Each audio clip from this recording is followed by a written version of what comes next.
part of Double P Media, doublepmedia.com. Spoiler alert, this podcast is going to be looking at the first 5 episodes of Season 2 of The Crown on Netflix.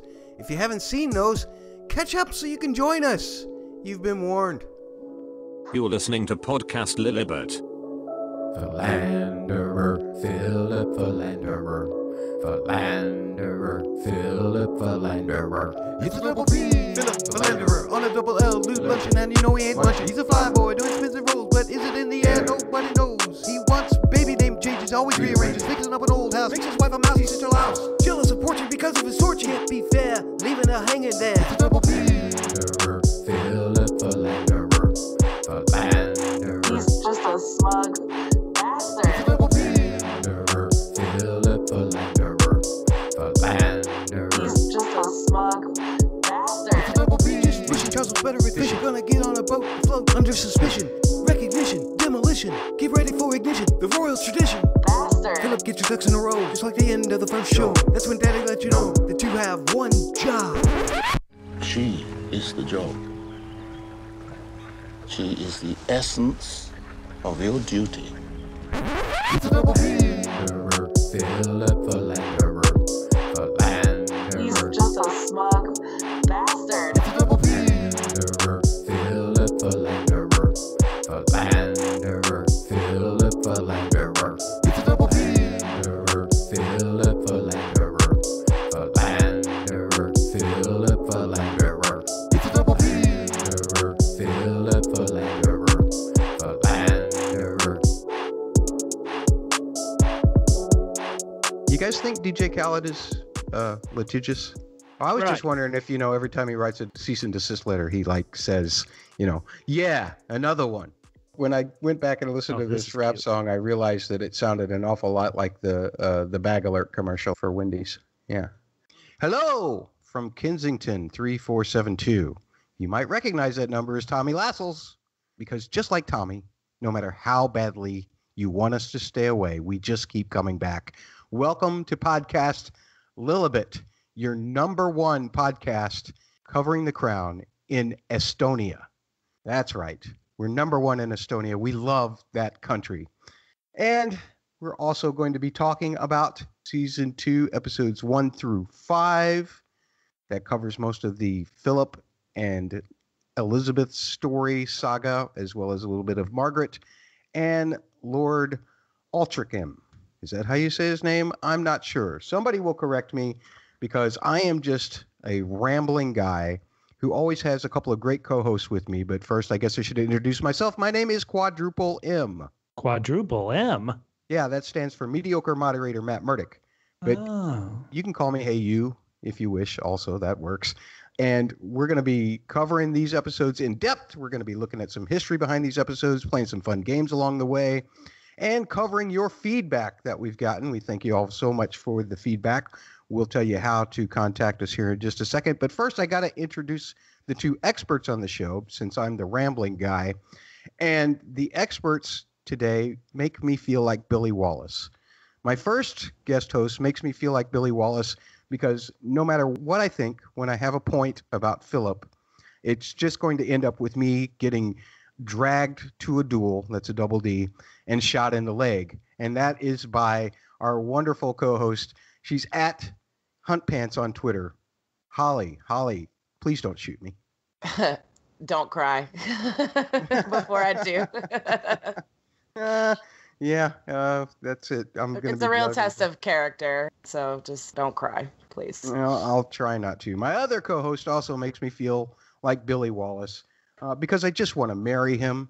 Bubba, will you please combine your assets with me, this old podcast standby? I would, but the church and state disallow it. So I'm afraid I'm going to have to say no, but I'm going to have to say yes to all our listeners, everybody here checking out the podcast. We're into season 2. I'm so excited. I told you at the end of the last podcast that the final episode of season 1 is how I fell in love with the crown. And here we are talking about the House of Windsor, I think, dumb American here. And I think it gets deeper and more complex and frightening in some ways for our royals. So I can't wait to talk about these episodes. I was very high on them. Very good. And we hope that you were too, listeners. But if you want to tell us how you actually felt about them, we would love to hear from you. You can tweet at the word double, the letters PHQ on Twitter, or you can find them on Instagram at the same. You can comment on their posts at Facebook as well. That's facebook.com/the word double, the letter P for podcast and HQ for headquarters. And you can also tweet to at Lilibet Pod. You can also leave comments on our YouTube page, which is Double P Media. Just search for that on YouTube. You'll also need probably to go there just for this particular podcast because the song that we started out with, I probably couldn't understand any of the lyrics at all, but I have them up on, they'll be on the screen for you to see when you hear them. Also, big shout out to New Nation and Under the Impressions, a couple friends of mine from Looperman who donated the loops for us to use for that particular rap song. I'm not a rap artist. I play one sometimes on a podcast, and that's why you have to deal with the amateurism of that. Let's get into rating these first 5 episodes of season 2 because that's what you're here for, right? And I feel like we should probably start with our co-host Holly. How did you rate these episodes? I gave these episodes 9 out of 10 double P's. Double Double P's? P's? Phil's philanderings. Oh, Phil. These were 5 very good episodes. I liked the Margaret episode the best out of all of them, and I really enjoyed a lot of the funny moments, the subtle and the not so subtle in these few episodes. I laughed a lot. Yeah, there was a kind of a mixture of humor with really serious stuff. It kind of went from one extreme to the other for me too. Bubba, how would you rate these 5 episodes, the first 5 episodes of The Crown season 2? Well, I mentioned I was very high on him, but my score will not go as high as Holly's. I'm only, being a odd phrase, but I'm only going to give these 8 what I like to call double Fs out of 10. Double Fs? Yes, well, double Fs means familiar faces. Now, I mentioned I'm here in America. I don't really know much about the Regency and the Royals and any of these things, but I do know a lot about United Kingdom actors. So in this, we see good old Qyburn from Game of Thrones, Yara Greyjoy from Game of Thrones. We see from the miniseries Jonathan Strange and Mr. Nurl. We see, sure enough, Jonathan Strange. We see Mr. Lascelles from that miniseries. We see Downton Abbey. It's old Matthew's replacement. And we see Eden's wife on The Crown is played by Mrs. Hall from All Creatures Great and Small.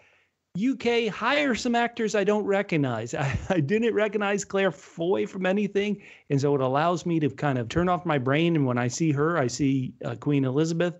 Similarly, I really didn't know the actress who plays Margaret from anything, and so when I see these familiar faces, it takes me out ever so slightly.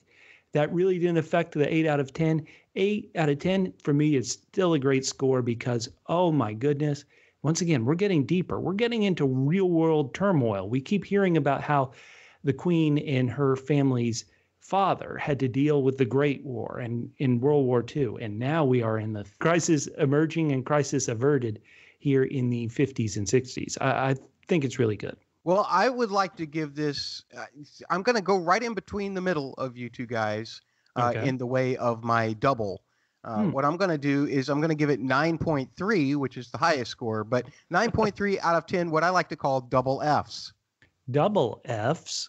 Yeah, double Fs like you, Bubba, except mine correlates more with Holly's because it's Philip's failings. Philip's failings. That's a double F, right? It certainly in the Crown's English, possibly. Well, it always works for catfish. How come it never works for me? Should I just go to the no ma'am scale? In which case, I would give it a 0.7 no ma'ams out of 10. No ma'am. So 9.3 out of 10 is very high, Matt. You must have been over the moon about these 5 episodes. I really did, and there was only one thing that took away the 0.7 for me because I absolutely loved the Elizabeth and Philip drama. I loved the Taj, Toby Armstrong-Jones. It's just like going to see the Taj.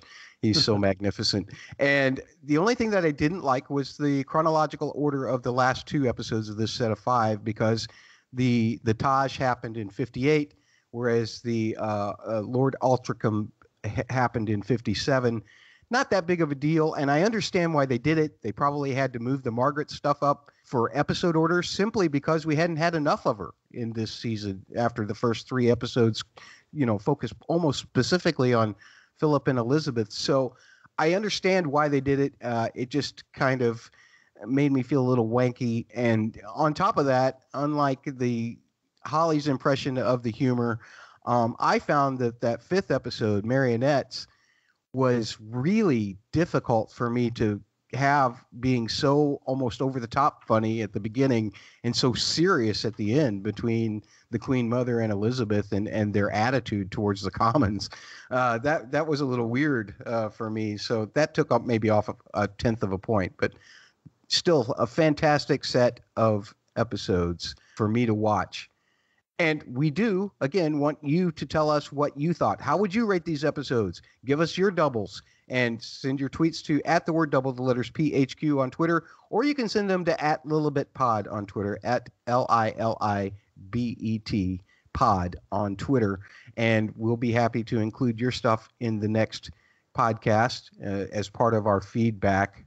Bubba suggested last time after we finished recording that we should probably try to mix it up a little bit rather than just having me ramble on going into history. We're still going to have our history. We're looking forward to doing that. But we thought we might want to soften things up with a game right off the top. And so there's no better game to play. It's Holly's favorite. It's my favorite. It's Bubba's favorite. It's your favorite, we're sure, because you can always say, what's worse? The what's worse game they played last week or the what's worse game they played this week. At any rate, we need to give the results for last week as well, because you voted on the polls at LilibetPod, LILIBetPod on Twitter. That's where you'll find the polls. You'll also find them retweeted often on the Double P Twitter, which is the word double, the letters PHQ on Twitter. So how did you vote on one of the what's worse from last week? Here was one that I felt was very controversial, and it turns out it was probably the closest of our polls for this week. Which is worse, having to stand by a doorway waiting for the Queen to come by so that you can bow your head, or her never coming by even though you're standing there? This one was tough. 900 votes came in on the 100 Twitter. 55.6%. That's like 5 out of 9 that came in to say she never comes by is worse. So that's great. That's what I argued last week. Thank you, listeners, for agreeing with me. Absolutely. I think that's going to be a winning week for Bubba. But with that, Bubba, do you have a what's worse for this set of 5 episodes? Well, I do, Matt and Holly, and I think it's going to tie into what you were just talking about when you were talking about that 5th episode and your feelings. We see Queen Elizabeth and her mother, and they're like, oh, good grief, we have to do this now. We have to just meet commoners, meet people we really don't know, and kind of be interested in their lives and tell them about our lives. How uncomfortable this will make us, since we're both very private, reserved people. So I was going to ask, and this is for listeners, I want you to write us and tell us, don't just vote in the poll, but write and tell me why you're voting this way in the poll. So what's worse, royals or commoners? Ooh, Holly, you're going to have to argue first. Crap. Thanks, Matt, for making me go first. I'm going to say the royals are worse because their actions have an influence on the rest of the country, and therefore their mistakes can cause terrible problems for the common folk. And just thinking about A Song of Ice and Fire, one of our other favorite topics to discuss, everything that the noble houses do negatively affects the common folk in that world. So I'm gonna stick with that answer. It's the royals are the worst. Holly, I love that answer. I find it really hard to argue such an eloquently argued point, but you're completely wrong, and here's why. The reason that you're wrong is because commoners. This is Tommy Lascelles, and I am here to inform you that Her Majesty the Queen has ruled that Matt's response to this what's worse question has been deemed irreconcilable with the Church of England, and therefore it is out, not in, but out, for being controversial and for being untraditional. The podcast will resume in 3 ticks. Tick, tick, kick. Edit removal from the podcast. That is an Edith Quiz. edit, if I ever heard one. Right. That is a double E for sure. Holly, I can't argue that, but we'll let the folks vote on the poll at Lilibet Pod on Twitter. Let's see. Holly, why don't you pick the next question? All right, guys. What is worse? Staying in a marriage where your spouse is cheating on you and you just stay and put up with it? Or trying to divorce your spouse who is cheating on you, but you have to jump through all these hoops, go through all this red tape in order to be granted a divorce? Find evidence, all of this. What do you guys think? Wow, the come on Eileen question. Bubba, why don't you go first? Matt, you went second last time. You have to go first this time. Oh boy. I would say staying in the marriage. In a modern society, as is the 1950s, it seems that despite the isolationism that the lawyer warns of, it would be much more valuable to your own sanity to go ahead and have to harass waitresses so that you can have physical evidence for adultery, because you can't just say I'm unhappy. There's no escape. I would definitely say that staying in the marriage, that would be much worse. Bubba, what do you think? Once again, you're wrong, Matt. Oh, I think much worse than staying in the marriage is having to go around. Now, I'm setting this is a Crown podcast, so I'm setting it in that time frame. Do you know how much petrol cost back then? Way too high. I'm having to drive to restaurants and talk to complete strangers. I'm shy about, my partner's infidelity. Awkward. I'd rather just stay at home and, just live on the other side of the house and then, have my privacy that way. But no, I've got to go out and expose my pain to complete strangers. That is 100 times worse. Whatever you do, when you are in an upset situation, don't take it out on the Walmart greeters, right? That's worse. Wow. So if you vote for Matt, you're attacking the Walmart greeters, the women who help children crossing guards, whatever they are, the crossing guards, I guess is their name. You are hurting them. In other words, what Bubba is saying is, if you're in an unhappy marriage, simply do like we do here in Missouri. Just hang around a minute. Things will change. Is that why what do you you're think saying? the state is named Missouri? Holly, I think you know who won that one. Yeah, sure. Definitely. Congrats, Bubba. Yeah. But folks, I'll get my vengeance when you vote on the polls and vote for me. You will vote for me to leave that man. Leave that man. He doesn't deserve your sticking around. So be sure to check out the polls at Lilibet Pod, at the word double the letters PHQ. Speaking of which, we've got 2 polls we've got to catch you up on from last time. And these are for, again, season 1, episodes 6 through 10. One of the polls coming in said, what's worse, having to say you broke up in a press conference or being married to philandering Prince Philip? And that's Triple P. Anyway, out of 500 votes, only 500 votes, they voted 60% for the press conference versus the Triple P.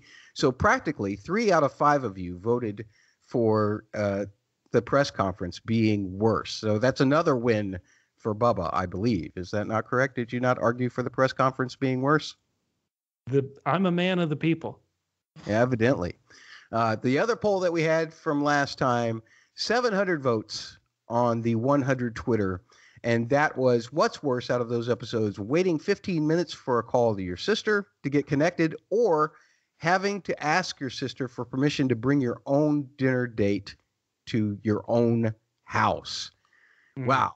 It's almost like 5 out of 7 people voted for this, because 57.1% say asking permission to bring your own date to your own house from the Queen is worse. That's a win for Holly, if I remember. Oh, no, it is.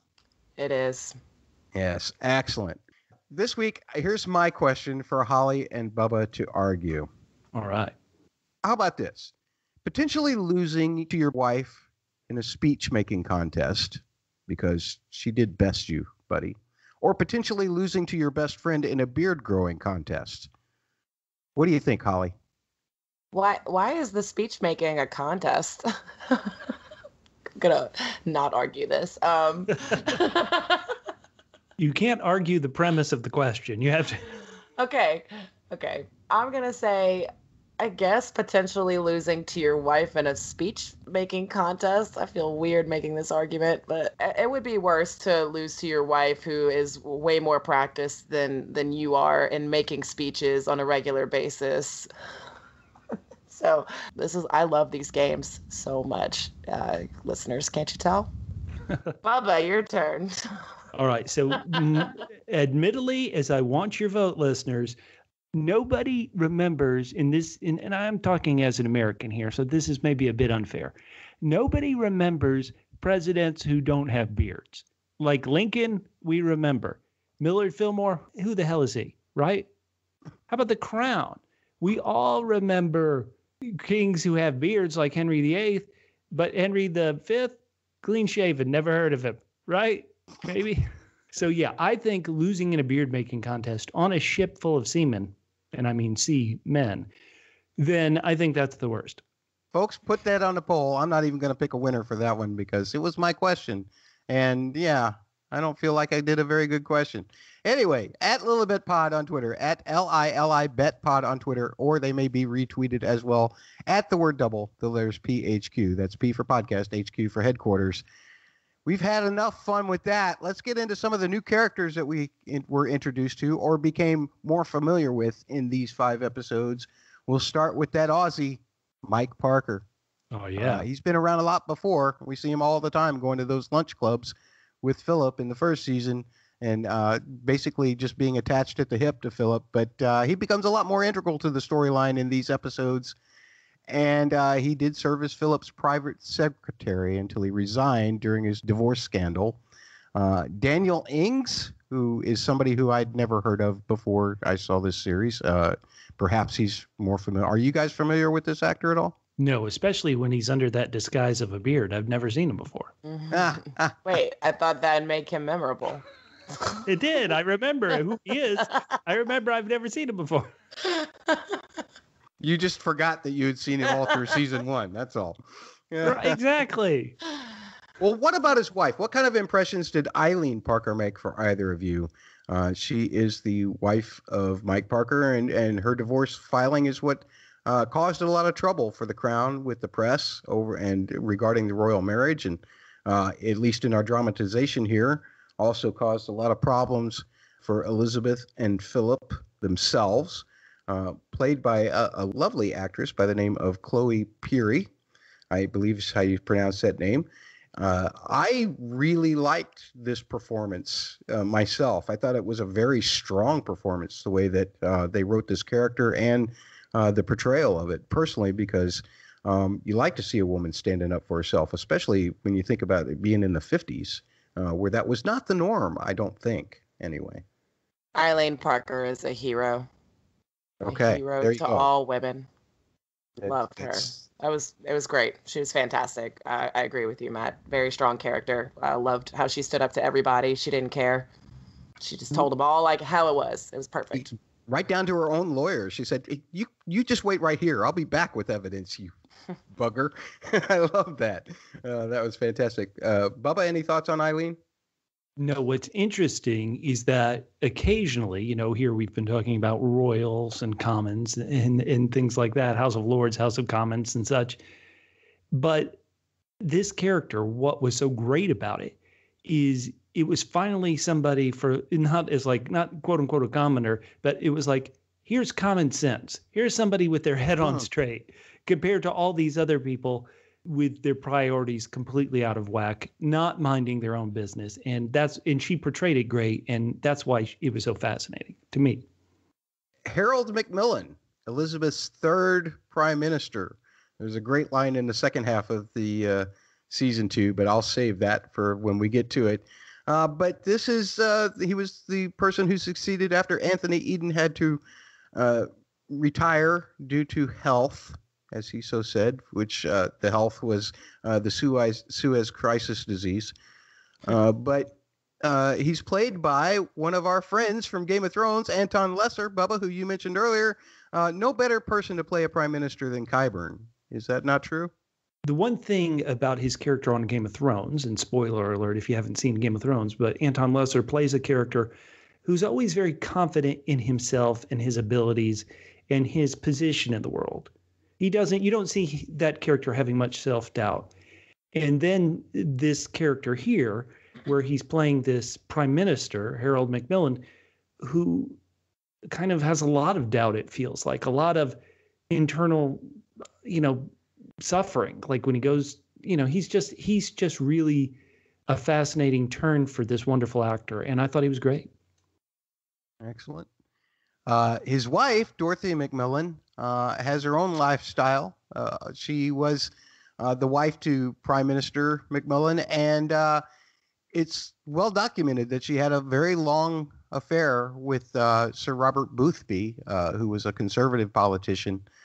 And she's played by Sylvestra Latouzzel. Is that how you say that name? I'm not familiar with this actress either. But the brief moments that we got with her in this particular stretch of episodes, I found her rough. I kind of felt bad for Macmillan, but I also kind of understood, that if they had an understanding, why not take advantage of it? Yeah, it was sad kind of to watch. I don't know. It's complicated. Well, she's somebody who stayed in a marriage theoretically to support her husband's political aspirations. And so by, her scratching his back, he scratches her back by allowing her to have freedom. And it was tough seeing them so cold to each other, but I think it's a fascinating portrayal. I do too. Toby Armstrong-Jones, Taj, photographer.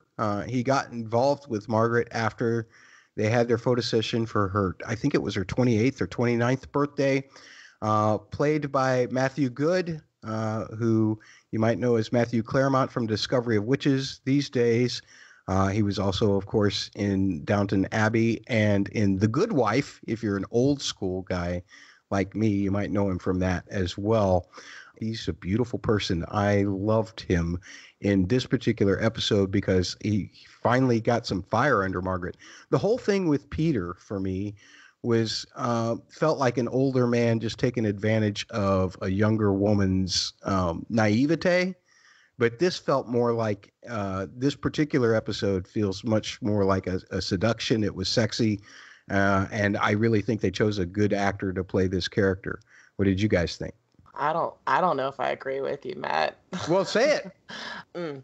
Personally, I didn't see Peter being creepy like that. I think he really did just fall for somebody who happened to be younger, whereas this guy did have like this sex appeal to him, and he was kind of enticing, but there was also I was also on guard watching him. I'm like, oh, like I just feel like it's not gonna end well, I liked how he pushed Margaret, and I liked his honesty with her, especially when he says like, oh, you have no idea who you are. I thought that that was some really great dialogue between them, and that does challenge Margaret, but there's just something else, just I don't want to say creepy, just ominous about him that I'm a little worried for Margaret falling for him. Okay, that's fair enough, because that kind of character is a dangerous kind of character. I would totally agree with that. Can we put a pin in that conversation until we get to the next set of episodes? Absolutely. All right. Bubba, do you have any thoughts about Taj here? Well, what I was going to say is that I lean towards Holly's interpretation, and it may just be this actor is very good at being cold. I really first remember seeing him in the movie adaptation of Watchmen. But what's interesting, even in Downton Abbey, where, spoiler alert, he's supposed to be a romantic lead that you want kind of the lead protagonist in Downton Abbey to fall in love, choose and fall in love and have a great romance with. Even in that, he always just comes across as cold. And so what's interesting is that Margaret, Princess Margaret, I always kind of feel what's great about her is she has some of that fire, she has some of that passion, and is able to display it, unlike her more reserved sister, Elizabeth. And so when she ends up with somebody who I guess has passion in one way, but still feels emotionally distant and emotionally cold, I was not happy to see that relationship blossom. So that was just my take on these first 5 episodes. Does it stay that way as we move forward into the rest? We'll find out on the next podcast.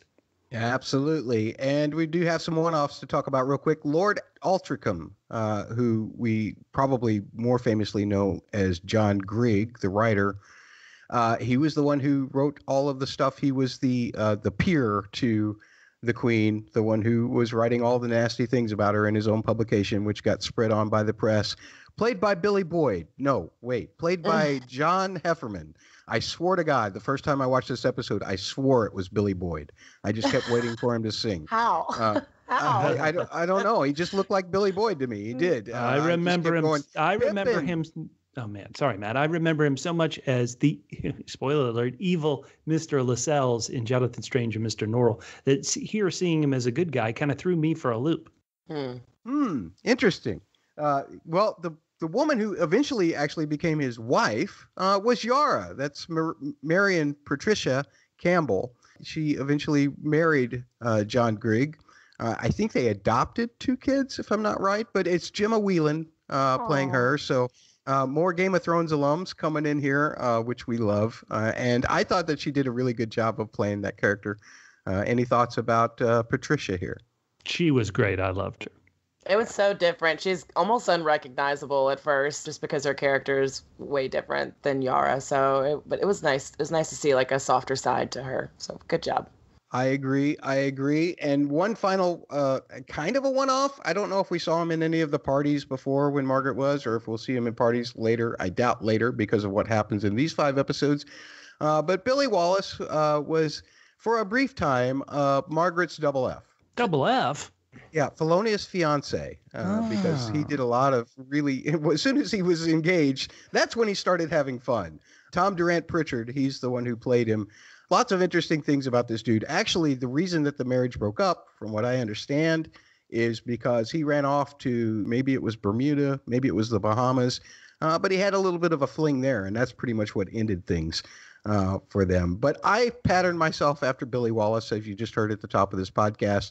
I'm constantly being drugged, kicking and screaming and crying to duels and getting shot in the leg by all manners of people, specifically commoners. So with that, I would like to interrupt our discussion here and go to one little bit of feedback here. We want to cover our reviews real quick. We did get some reviews. We love it when you leave us reviews. Find the word double, the letter P, podcasts on whatever podcast app that you're using. Subscribe. Forgive me. We don't say subscribe anymore because that indicates you're behind a paywall. We're not behind a paywall.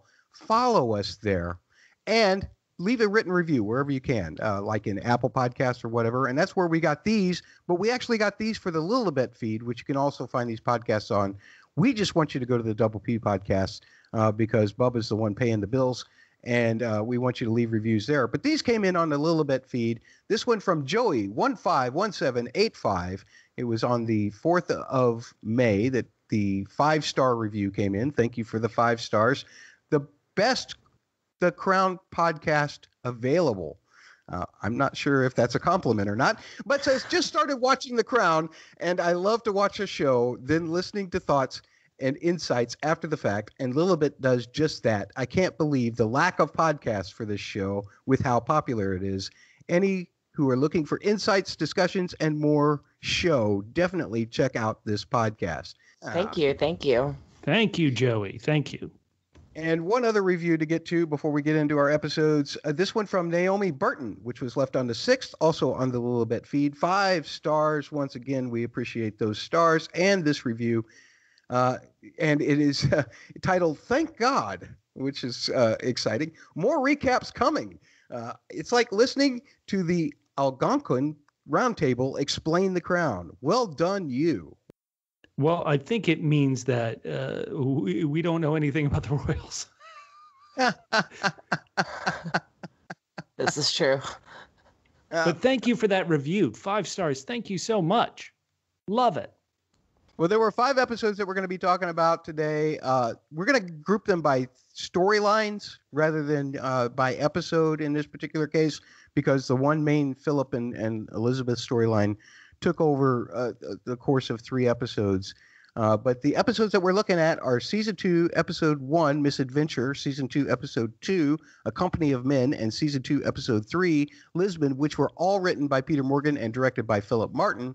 And then we're going to be looking through these storylines also at Season 2, Episode 4, Barrel, written by Amy Jenkins and Peter Morgan, and directed by Benjamin Karen, and Season 2, Episode 5, Marionettes, written by Peter Morgan and directed by Philippa Lothorpe.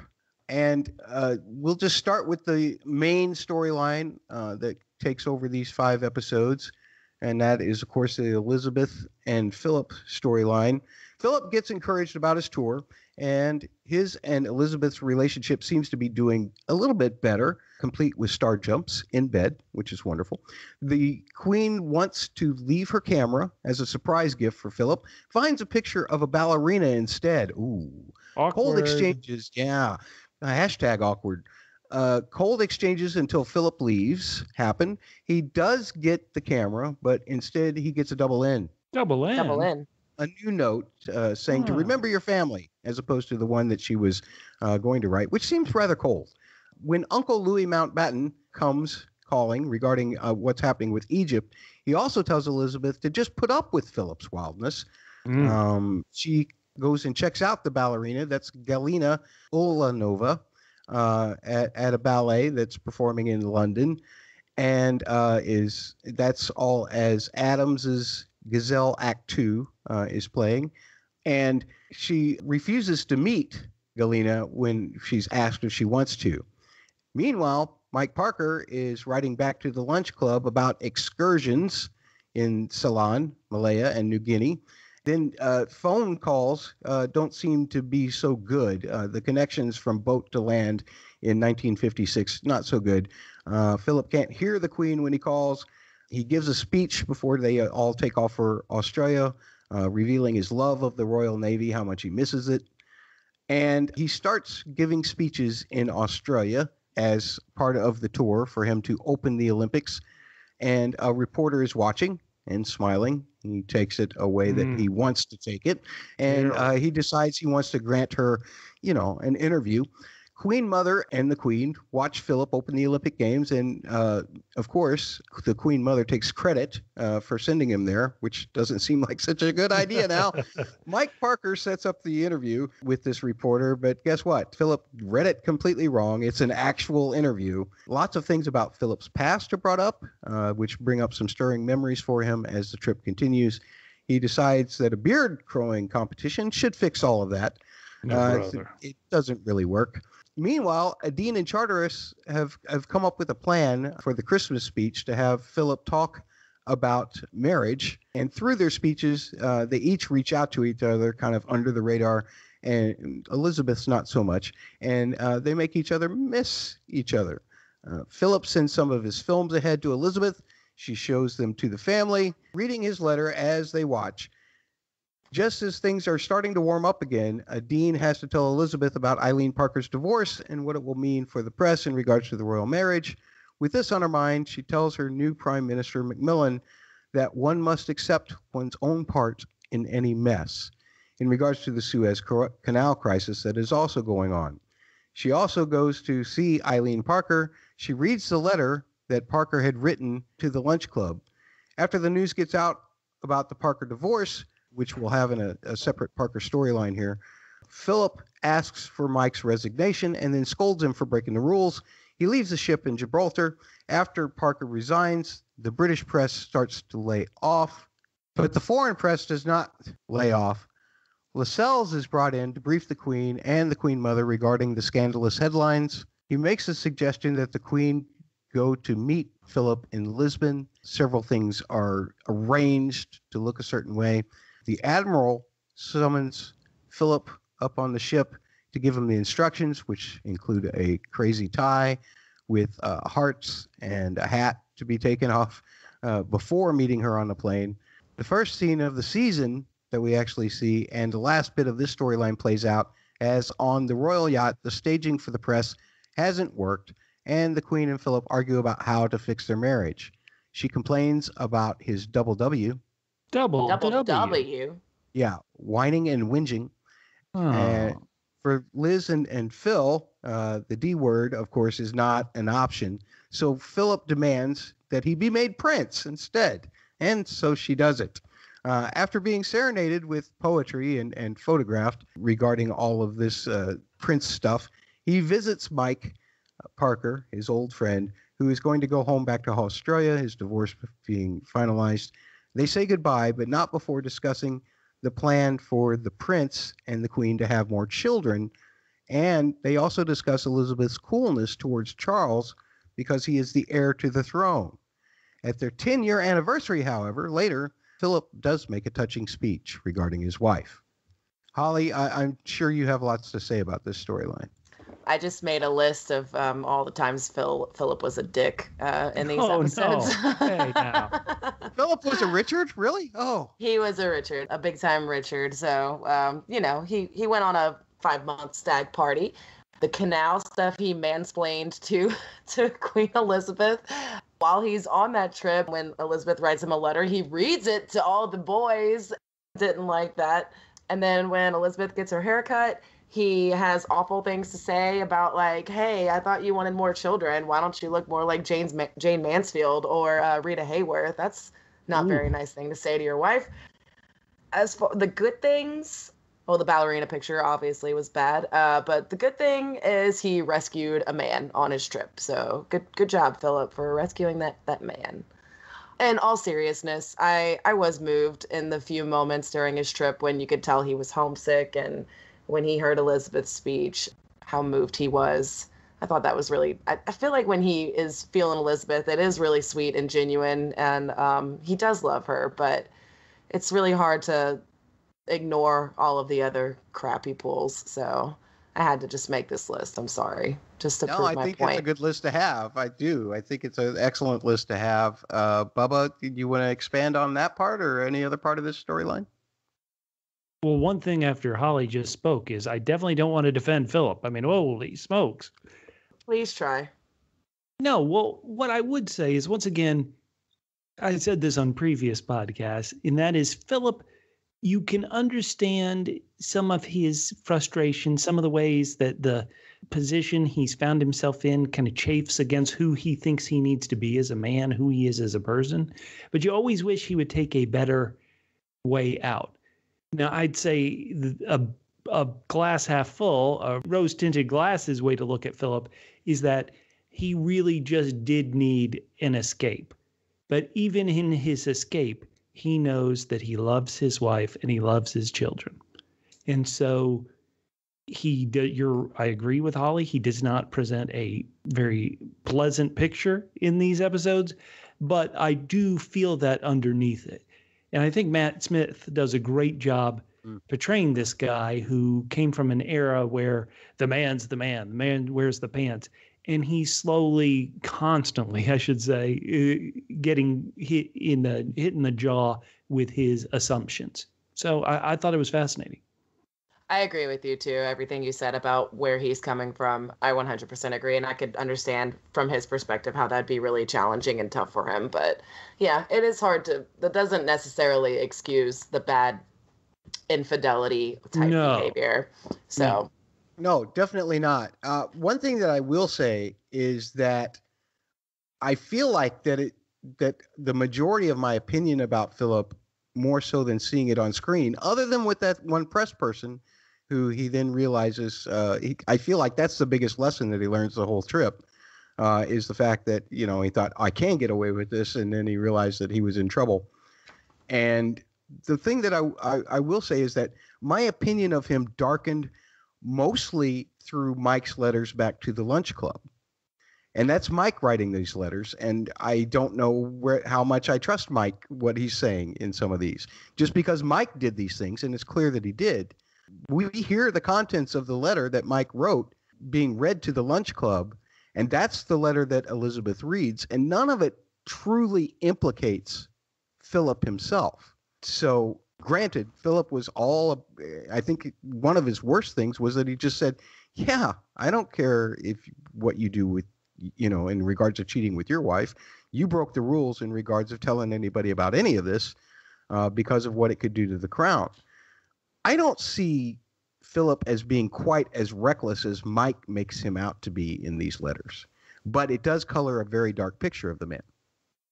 Maybe not, but his about the reporter, and he said, "Don't ever let my vanity get the better of me again." Like he's definitely complicit, not maybe to necessarily to Mike's degree, but he is definitely, obviously complicit in some of it. So yeah, I'm with you. I don't think he's like as bad as Mike is, but he's not good either. So let me ask you guys a question, and I'm going to ask it from a perspective of where we are now. We know that Queen Elizabeth, spoiler alert, we know that the Queen and the Prince Philip did not split up. We know that they, lived his entire life together as a couple. And because we are Americans and they're not our kind of royal family, they're not our, shining light of Britishness or Englishness in any way, does that in any way color your viewing of Prince Philip during this time? Or are you able to kind of remove that and see it as, well, this is a TV show, this isn't real life, what Prince Philip did in this time? And just, once again, I love to call him petulant.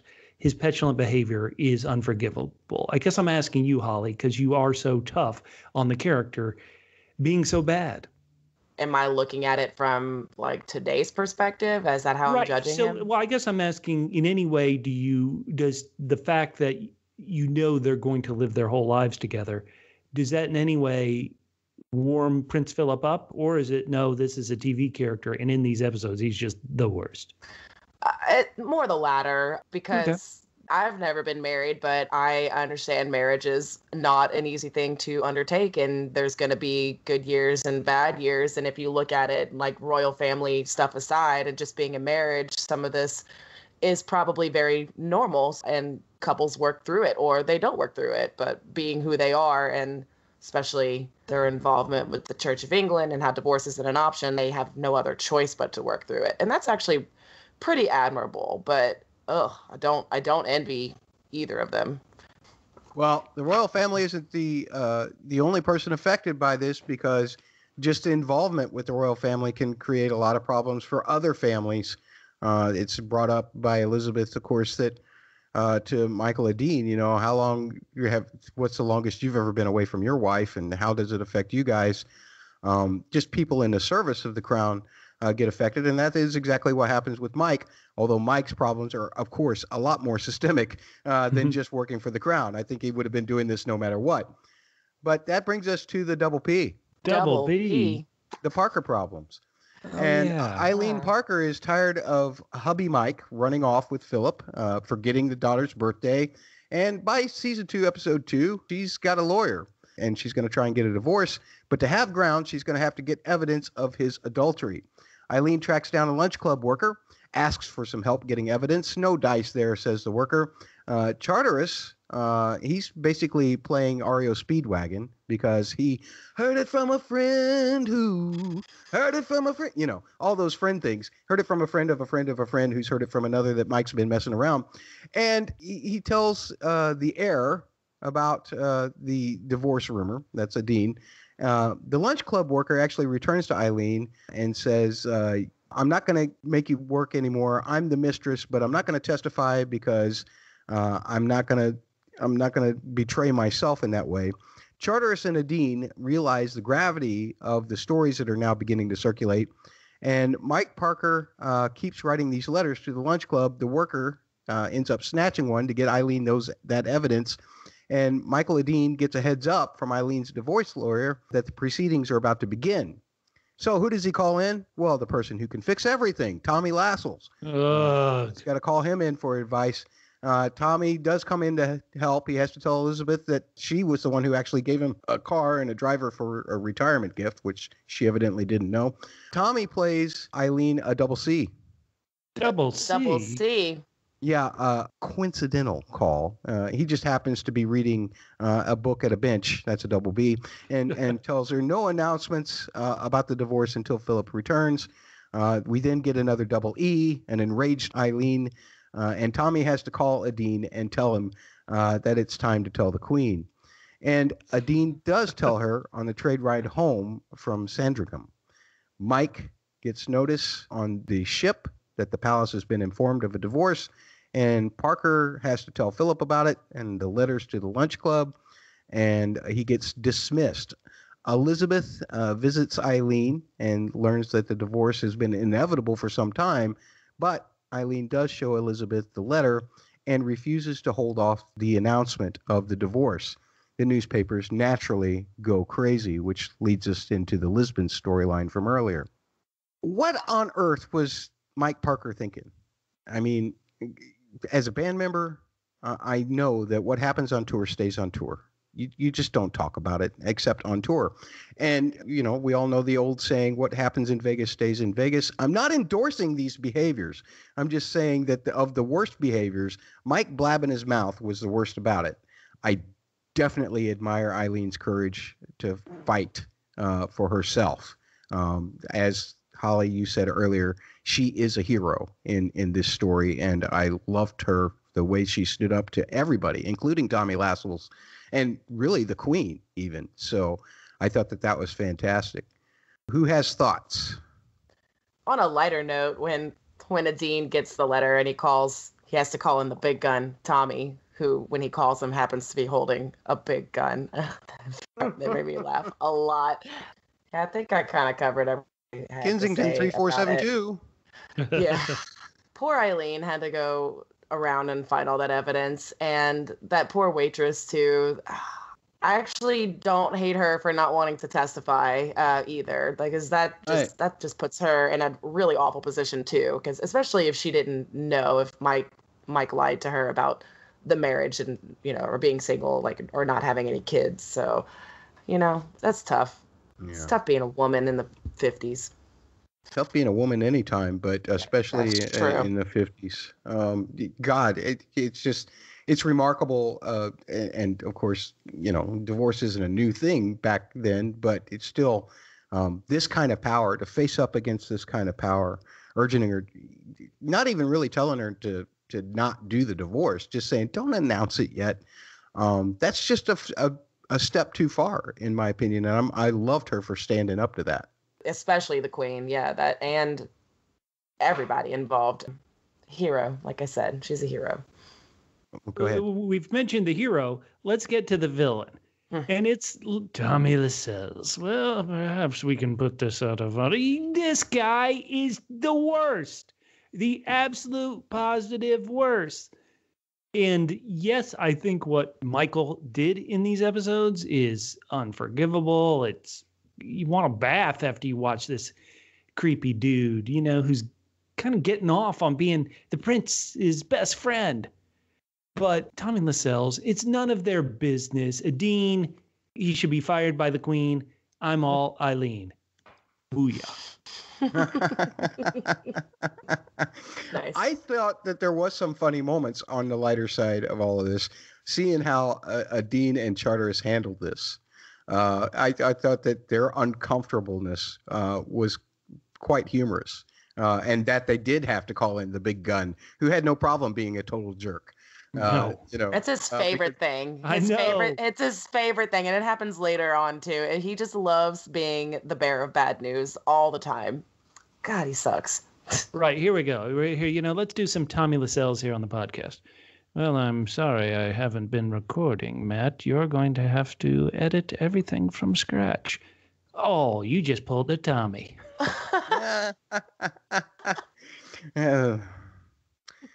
Perhaps we can dispense with this in some other manner. Right, exactly. I mean, Tommy is just, I mean, how could he, you know, I'm trying to think, is there any way we could make Tommy the bearer of good news? Like, you know, it'd be like, ding dong. Let me answer the door, honey. What's up? This is a birthday, Graham. You are celebrating your birthday today. Happy birthday to you. Happy birthday to you. Now, I can continue, or we could leave it like this. Let's ask the Church of England. I mean, the guy's the worst. Or worse yet, he goes, how old are you? Right, exactly. Talk. Oh, I'll my have to God. I'll have to Tick. look into that. Tick. If you're not 25 yet for your birthday, we'll have to wait a year before we celebrate according to this law here. Let's break up this discussion. We got another long set of DMs from our good friend Susan at Black Eyed Lily on Twitter. Follow Love her. She's a Susan. great follower. We love Susan. We've got several different segments here, kind of doing just little subjects that she wants to touch on. I'll touch the first. I truly appreciate all the effort Matt put into providing historical context for these episodes. Historical dramas typically vary so widely from recorded history, and I fear that too many people take these interpretations as fact. A great example of this are the two wonderful movies where Kate Blanchett portrays Elizabeth I. I'm a big fan of both films. They are fabulously acted, gorgeous films, but wildly inaccurate. Bubba asked whether Queen Elizabeth is also a duchess, so I endeavored to answer that question.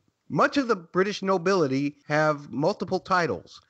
The higher in rank, the more titles, kind of like a mother of dragons. Ooh, I wouldn't want to think of Elizabeth as breaker of chains. Well, I don't know. That's not so bad. Anyway, Queen Elizabeth's titles did include the Duchess of Edinburgh up until her coronation. So she was a duchess, Bubba. After her coronation, she added the Duke of Normandy and the Duke of Lancaster to her list. A bit strange, isn't it? Yes. Yeah. Well, Susan continues to say, I love these messages from Susan because she agrees with me a lot.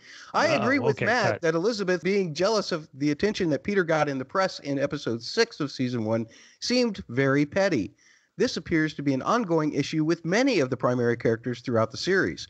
Whether it is the sisters being jealous of each other, the Queen Mother being upset that Elizabeth usurped her role after the king's death, or Philip having difficulty being subservient to Elizabeth, it all comes across as rather petty to me. I expect a great deal of it is just to build dramatic tension because it definitely doesn't reflect well on any of them. I did find the deference the media paid to the crown in the early episodes quite interesting. We definitely saw it loosen up as time went on. It reminded me of how during the time preceding the abdication, the British newspapers were forbidden from reporting on the relationship between Prince of Wales and Wallis Simpson, while the U.S. papers were full of it. Interesting. I didn't realize that the U.S. papers were covering it so heavily. I didn't go that thorough, Susan. I'm glad that you were there for us to do so. I miss David in these 5 episodes. We only get a little glimpse of him. Yeah, and it's a great glimpse. We'll get to it when we get to the Margaret stuff. But yeah. Yeah, that was awesome. There's some other serious stuff going on in these episodes. One is of an international nature. We'll call this the Double E. Double E? Yeah, Egypt and Eden. There's also some dude named Macmillan involved as well. No, where NASA pulls a double C. Double C? Canal capture. And Eden at Eton is his address is interrupted with the news of the takeover, so he's got to go tell the Queen. The plan is to pull up the ship pilots with a double B. A boater buyout? Yeah, that's right. But Nasser gets Russian help training double Ps. I'm going to guess part-time pilots. That's exactly right. That's what Eden said.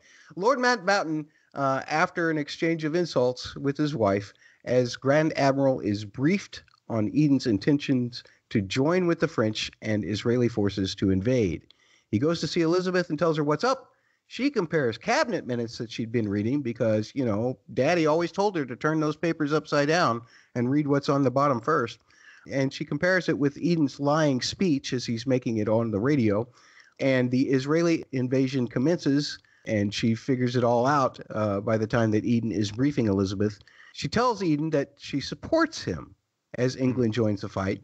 Eden does his best to, you know, be Elvis. He does an Elvis impersonation. He's doing lots of drugs.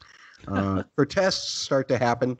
Mountbatten, do you ever hear that clip of Elvis chewing somebody out for saying that he was a heroin addict? And then it finishes it by saying, after he goes off of this long tirade, he says, "Thank you very much." I love that. Mountbatten tells Elizabeth and her queen mother of the ceasefire, the retreat, and the economic repercussions. Eden is a likely Huey Lewis song. He does want a new drug, but he's already at the upper end of pharmacology, according to his doctor. So in the middle of the crisis, he decides some good Jamaican ganja, sunshine is needed in order to recover. And he tells the queen that he's taking a few weeks off. After he gets stoned for 3 weeks, he returns to clamoring reporters. Also, tons of newspaper articles are condemning his leaving. The next cabinet meeting, Harold Macmillan, who had encouraged Eden to go to war, he pulls a Kyburn and helps himself to power by telling him that he thought it was going to be legal. And so it looks like it's going to be the Eden end. And he does resign. He tells Elizabeth that health is his reason, which I'm not sure I believe. She offers words of thanks and encouragement and advice. Macmillan is suddenly made prime minister, and the queen is informed on the trade home from Sandringham. Her first audience with Macmillan is pretty tense, with her calling him out for his own role in the collusion regarding France and Israel. Then when Sputnik is launched by the Russians, Macmillan tells the Queen that they must help the Americans meet the Russian threat. It's kind of a pompous and boring way, especially if you watch his wife's reaction to it. He even talks about being in a marriage, how it's like that. Meanwhile, his own marriage not going so good because she's hanging out with Boothby. Pleasing news of Eisenhower's warming to Britain, again, gets saddened by overhearing his wife on the phone with that lover, Boothby. Any thoughts about Egypt and, the revolving door of prime ministers here? Well, once again, this was what I talked about, kind of tense, danger, real world crisis hitting. A crisis about, is my sister going to marry somebody who's divorced? I understand that's a crisis. But this Suez Canal, this was a real crisis. It was tense, and I loved it. I want to go back to the actor Jeremy Northam, who I just knew as kind of a confident, strong, leading man type role. And seeing him play Eden, who is portrayed in this show, we won't talk about real life, but we'll say on this show, as so weak-willed and incapable of reading a room. I thought it was great tension, even though it was so frustrating to see and watch. And so this was some of the highest highs for me in these first 5 episodes. I just have stuff about the drugs that he was on. That was really fascinating to me. The barbiturates were not working. He was on pentobarbital. That is, man, that's some serious stuff. Oh yeah. It's treated for insomnia. Like it was used to treat for like insomnia and seizures. The listeners may or may not know, I work at a vet hospital, and that is a drug we use to humanely euthanize pets who are very sick. Wow. Yeah. That's what he was taking, and I'm like, damn, dude, that's serious. You said you said he didn't resign for his health issues. Didn't suspect that, but Matt, addiction is a health issue. Don't be mistaken. Well, that is true. However, I still think that he could have gotten help for that. And he chose not to. But, how are you going to run a country, I guess? I don't know.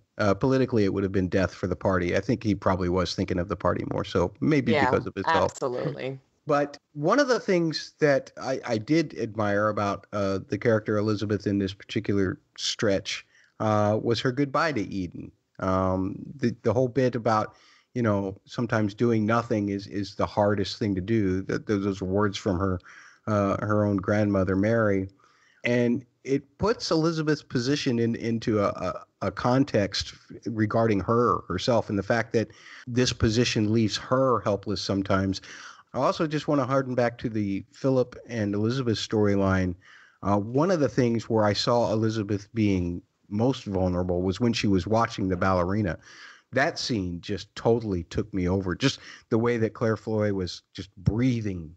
The way the breathing intense and Claire Foy's really good at these nonverbal things. The way that when she's really in touch with the divine as queen, how she just seems to see through everybody, or when she's in a moment like this where she's so within herself, the remarkable difference between the woman that is just a woman and the woman who is queen is remarkable. And I felt a lot of that throughout the course of all of these briefings with the prime ministers, where there were moments where I felt like her anguish about Philip was coming through, especially when she was, basically telling Eden that she would support him even though the collusion was going on. That just felt like a moment of anger, like a moment where she had let her personal feelings steer her position, and whether because she knew it was wrong. She knew it was wrong what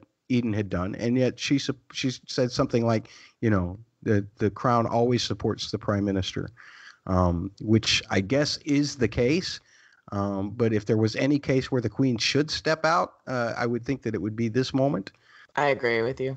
Yeah, Matt, it was a powerful moment, her watching the show.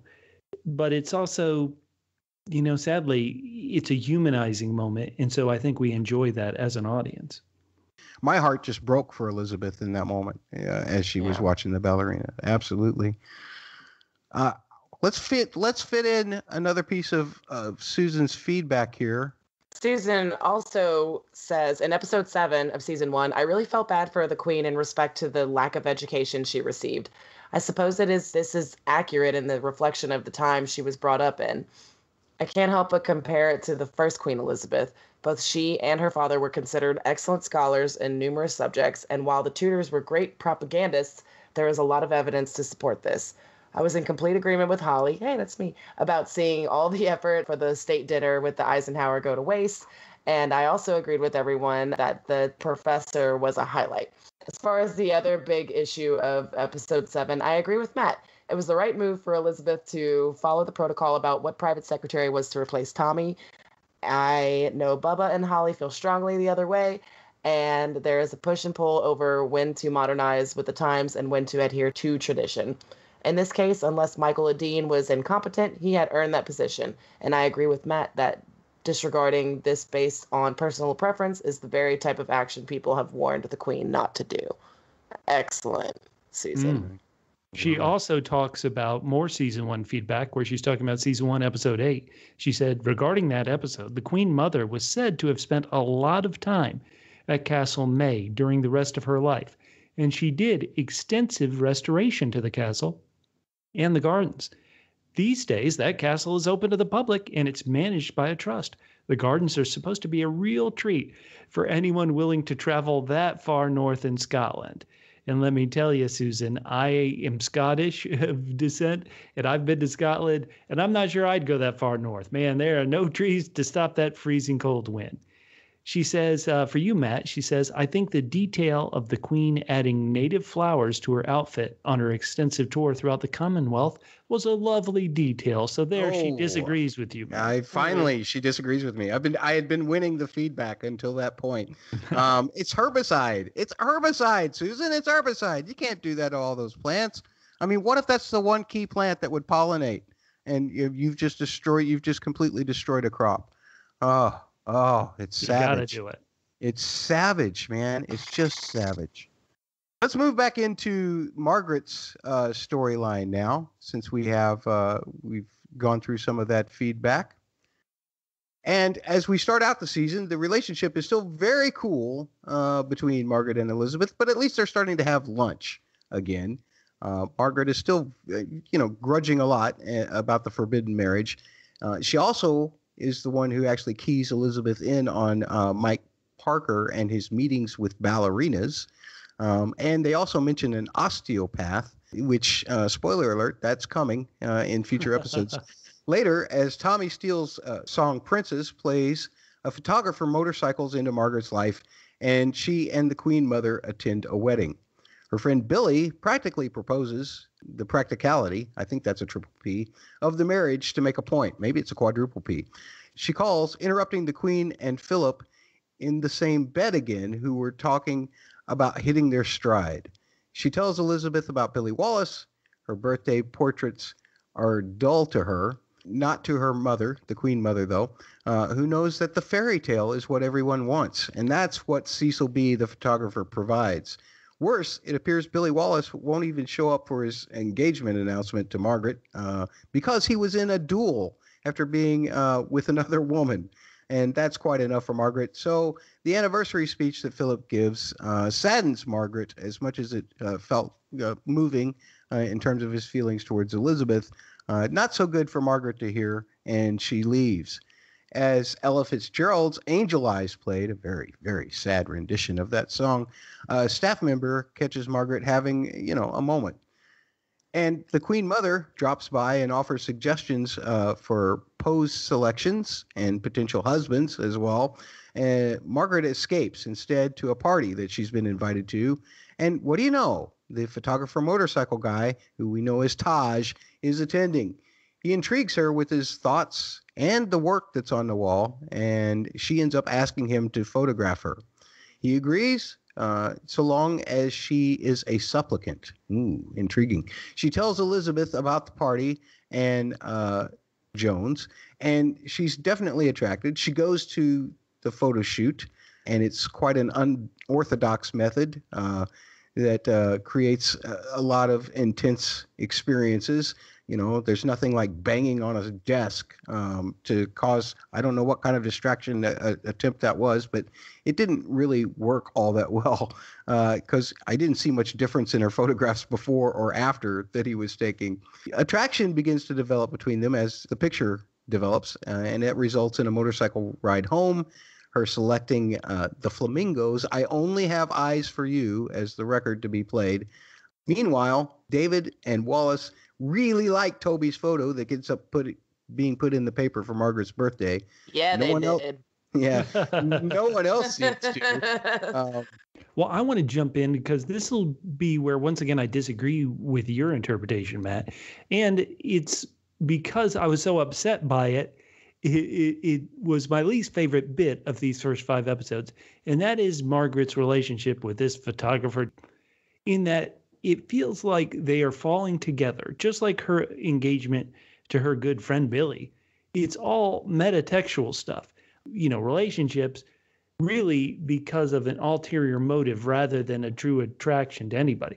And so as bad as Billy, her friend, is in this, it's not like they were in love. And so it's a very awkward kind of situation that he agrees to because, hey, who wouldn't want to be married to a princess? But he was a bad match, and I find Toby just as bad a match.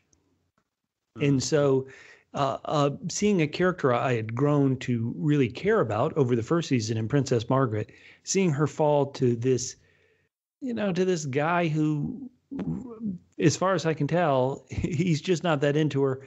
It was tough for me. What did you think, Holly? Barrel. It rhymes with peril. Oh, no. That's kind of foreshadowing right there. Like, just the fact that he even said it, barrel, it rhymes with peril. I'm like, why would you say that to, like, on this kind of first date thing y'all have going on? He just seems like bad news. But I do understand that maybe she's kind of rushing. She's 29. This is where my modern woman views kind of come in conflict with what I know that women had to go through back then. She's 29, like, who's going to want her?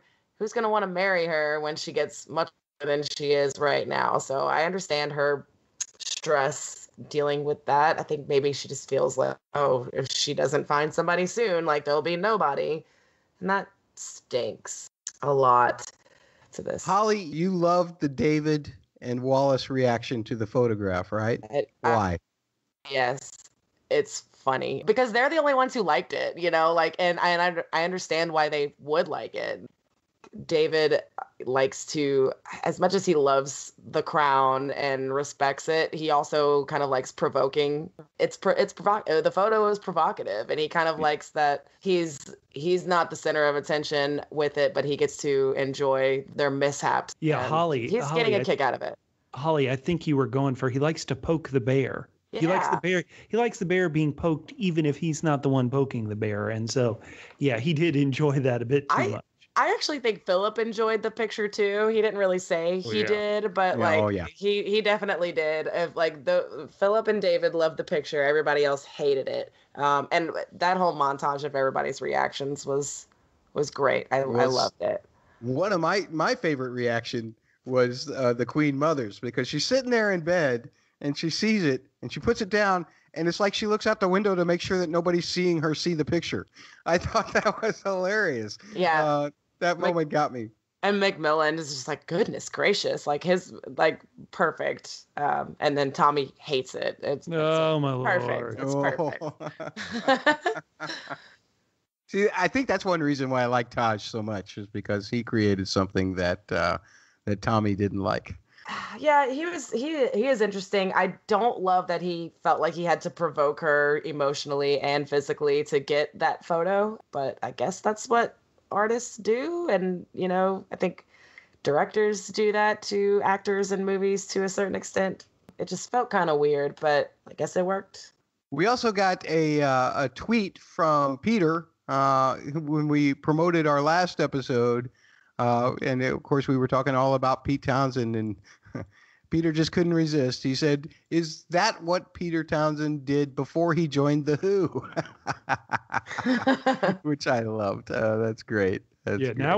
Now we know why Peter Townsend was in the Who and not in Queen. So let's move on to Altringham's assessment, the double A. And after a double P, a pressed punch out, a dean lets the Queen and the Queen Mother know that the peer critic, Lord Altrincham, has been struck in the face after taping an episode of Impact. We shift back in time to the month prior, where Lord Altrincham is concerned with women taking roles in the Church of England. He has the money for euros, and he has some toffee troubles. That's a double T. And a dean is working a speech that should really ring well with the common workers. And that prompts Charteris to come to a dean, finding Tommy Lascelles already there, of course. And the old-fashioned tone of the speech remains because Tommy approves. Then, as Handel's Zadok the Priest plays, Elizabeth gets a new haircut. She really likes it. Philip does not. Hilarious. Lord Altrincham evidently has been going to his dentist for, like a week in the same suit, because the speech that's being prepared is a week prior to the speaking, but then he overhears the speech on the radio, which goes over like a lead balloon. So much so that John Barry and the Sevens' Let's Have a Wonderful Time is switched on another station because it's just not, the speech isn't working. Altrincham starts to prepare his article, and Patricia is prepared to type it. While the Queen hunts at Balmoral, Altrincham's paper ends up selling out, with other papers chiming in about his article. The Queen Mother calls Altrincham insignificant in just about every way possible. And we get back to where we all started up. We're all caught up with Altrincham getting interviewed by Robin Day, which goes well for him. The Punch-Out, which doesn't go so well for him. The airing of the interview, which doesn't go well for the Crown. And a dean has to give the news that the person who punched out Altrincham isn't exactly part of something that the Queen wants as an ally. The Queen chews out Michael Adine for the speech. The Crown reaches out to Lord Altrincham for a meeting with the spare, not the heir, but the spare, Charteris.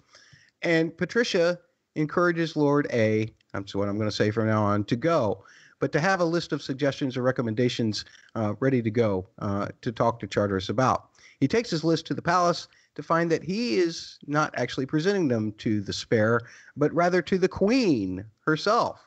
He does so respectfully. She sends Lord A out, and when he is summoned back, she is gone. Lord A gets a couple of his suggestions conceded to, however, including making the Christmas speech being televised. Also, the opening of Buckingham Palace to people who would not normally get to see it. The Queen Mother gives a very stirring speech about how the monarchy is being slowly stripped away, making them nothing more than marionettes. As the end titles tell us, the monarchy conceded that Altrincham did much to help the monarchy, and that in 1963, Lord A renounced his own title and became the writer John Grieg. So one of the things that actually struck me, and I loved Will Keane in this, was the moment when Elizabeth chewed him out. He knew he had screwed up. That look isn't one of being defeated. That look is one of remorse, of guilt, And I thought Will Keane did that moment. I don't feel for these private secretaries. I like Charters. I don't really like a dean much at all, but I actually just wanted to put my arm around him and say, it's okay, bud. It's all right. Really. It wasn't. That was a terrible speech. Now, the Queen has to take some responsibility herself. Like, she didn't read this ahead of time. She didn't see it. I mean, it was just the worst. It was awful. And, Yes. This is a family podcast, so I can't use some of the language I should use to describe how tone deaf it was. And so a dean, you feel bad that anybody gets ripped a new one. But in this one instance, you do go, well, you stepped in it, buddy. A dean had it coming. I'm not sure how Queen Elizabeth just kept reading that speech. Like, I don't know. Yeah. How do you just keep going? But of what was kind of funny for me and why I think a dean had it coming is when Charters goes to a dean to talk about the letter before it gets read, and Tommy is just like, surprise, Tommy's here too. A dean does his best Tommy impression in front of Tommy to be like, look how much I've grown, Tommy. Like, look, I can give it to him just like you did. And I was just like, dang, dude, that's cold. Poor Martin. I still like Martin a lot. So I did not feel too bad for a dean, especially how he talked to Martin when Martin tried to bring it to their attention how wrong this was. Tommy's dogs are Irish deerhounds. I had to look them up because I thought they were like Irish wolfhounds, but they're not. They're Irish deerhounds. They're really cool looking dogs, I thought. I don't know if anybody else is interested in that, but I was. Oh, yeah. That's awesome. Thanks. Those were pretty dogs. I loved them. I like scruffy dogs, so. Well, let's get to the kind of the meat of the issue. Is the critic right?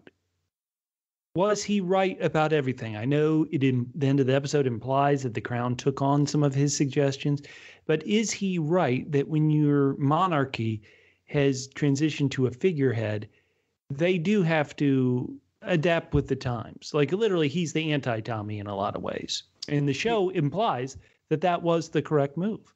Yeah, I thought so. And the way the show kind of keeps doing these flash forwards and then kind of coming back, it was really interesting because at first you're like, oh, this guy got punched. He did something messed up. But when you hear his argument, when he goes on Impact and you hear his argument there, I was like, man, no, this guy is okay. Like, I like this guy. And then when he's giving the recommendations, I'm like, yeah, these all seem pretty reasonable. And I was kind of surprised how resistant the Queen was when she heard all of them. Well, I think she was just her feelings were too hurt to really listen to what he was saying, and it took a little bit of time for those things to maybe settle in. But yeah, I absolutely think he was right about everything he said. I would agree with that. Maybe, especially from all of these mustaches who are sitting back. They've had to shave their mustaches because Philip became prince and made them. But thought that was hilarious. Oh, yeah. I forgot to mention that. That was great. But the whole idea of, here's Tommy, the one mustache holdout, who is still running the show, more or less, because a dean's going to listen to every word that he says. He's his mentor. And just him approving of the speech was good enough for a dean. He didn't take any of Charters' stuff into account. But you see that moment of realization for him that he didn't once Elizabeth chews him out. And I, too, Holly, when Elizabeth was sitting there with Lord A, I felt like she was being very resistant. She was almost abrasive at first, which is not a side of her that you're used to seeing. I guess you explained it well in the fact that she was just hurt by some of it. But the Christmas speech that you actually hear at the end of that episode, or towards the end of that episode, is a really nice speech. And again, I'm going to give it to Claire Foy. If you go and you watch that speech on YouTube or however you can access it, the mannerisms, the pauses, the inflections, everything is almost an exact duplication. The only other one that I heard that was ever that close in terms of a duplication comes much, much later in the series and was very good as well. And there was one by Lithgow when he did Winston's the speech about the king dying.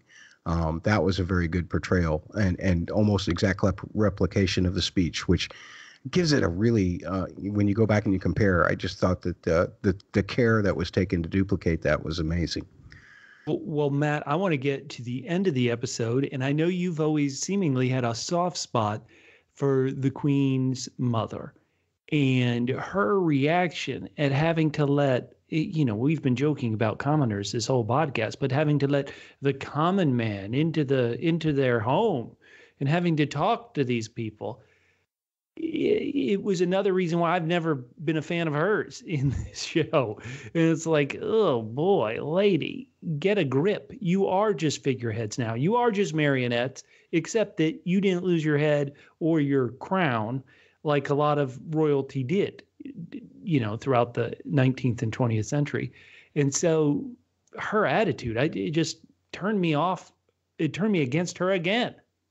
Interesting. See, I found that an emotional response to a lot of things about what David did to the throne, about, about her reaction.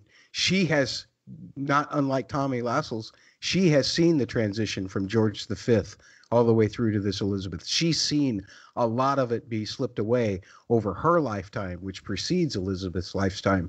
So I can understand, I'm not excusing it, but I can understand the bitterness that she might have there. I agree kind of with both of you. I understand where she's coming from, why she's angry, but also they have to, like they said, they're survivalists. They have to survive. They got to move forward in order to survive. And the resistance isn't helping. You said it in your recap, but the Zadok the priest with the hairdryer on Elizabeth's head made me laugh out loud so much. It's one of the funniest moments in these 5 episodes. I don't know why, but it just was. And I noted later, because that happened, a month previously, so her hair actually grows back out by like the end of the episode. It's kind of longer again, to where Philip, I guess, liked it. And so it was another fun thing to note there. Okay, this is a terrible story to tell. The names have been changed to protect the innocent, but not my name. So you can't protect me. I'm not innocent. So I had this moment where I was in a relationship with a lady, and I opened the door to my place, and she's there, and her hair is short. Like, it's shorter than mine short. It is very short, and this was a different look for her. And I'm not going to say it was a bad look, but it was a shock. It was like, oh my goodness. But I tried to flip a switch as quick as I could. So like, I saw it and I was shocked, and I was like, oh, that doesn't look so good.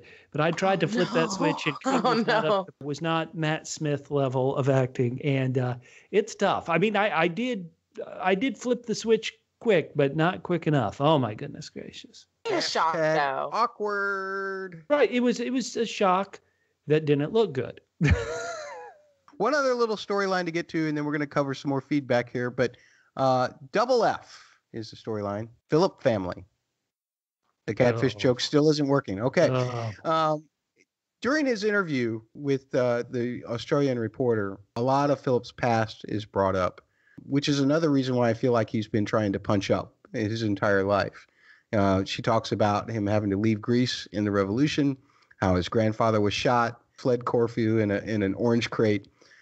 His mother had a breakdown, was institutionalized. Basically, his father put her there and ran off with his mistress. He was in school for like a year in Germany just to be close to his sisters, one of which was killed in a plane crash, which is all tragic. All of these things, when I got to the end of that second episode, and they had emphasized that so much and how much that was still playing on him, I got a much better picture of how difficult it is to be Philip. Not saying that what he did was excusable, but then especially after the Queen's speech, it's no wonder that he was, there's a lot of emotion. There's his whole past coming up in his face again that he's dealing with. And now his present, after having spent his last day before leaving for 5 months, being treated completely cold for good reason. You do not have a photo of somebody else in your bag when you're married, at least you try to explain it before you put it in the bag.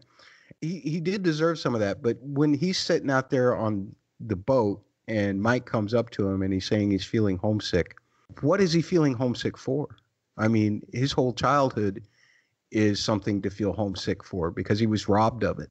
And that's one of the reasons why Philip is a very complex character to me. I don't know enough about the real Philip and his life to know how much any of this affected him. But Philip as a character and Matt Smith knocked this whole set of 5 episodes out of the park, from all of that stuff all the way up to, the comments about the hair. I just thought that was fantastic, and just wanted to commend him for those storylines and his acting through them. Any thoughts about Philip to close here, Holly? Because you've been on him with good reason for most of this episode.